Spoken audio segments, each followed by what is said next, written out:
Leviticus 17. Forbidden Sacrifice. The Lord spoke to Moses, "Speak to Aaron, his son, and all the Israelites and tell them, this is what the Lord has commanded.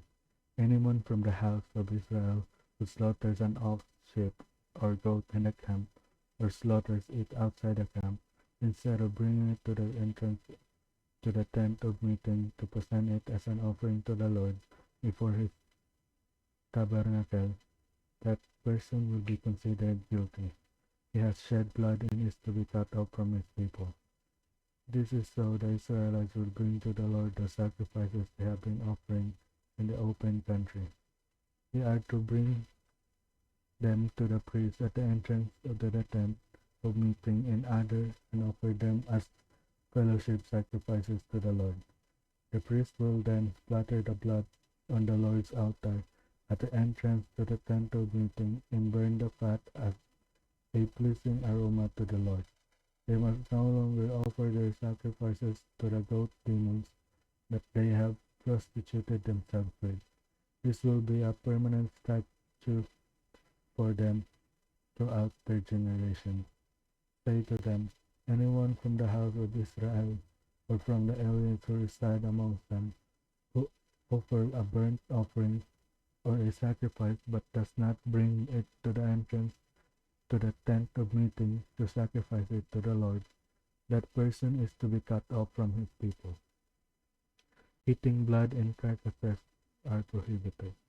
Anyone from the house of Israel or from the aliens who reside among them who eats any blood, I will turn against that person who eats blood and cut him off from his people. For the life of a creature is in the blood, and I have appointed it to you to make atonement on the altar for your lives, since it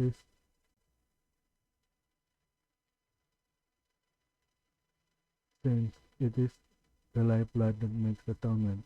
Therefore, I say to the Israelites, none of you and no alien who resides among you may eat blood. Any Israelite or alien residing among you who hunts down a wild animal or bird that may be eaten must drain its blood and cover it with dirt, since the life of every creature is in its blood. I have told the Israelites, you are not to eat the blood of any creature, because the life of every creature is in its blood. Whoever eats it must be cut off. Every person, whether the native or the resident alien, who eats an animal that died a natural death or was mauled by wild beasts, is to wash his clothes and bath with water, and he will remain unclean until evening. Then he will be clean. But if he does not wash his clothes and bath himself, he will bear his inquiry.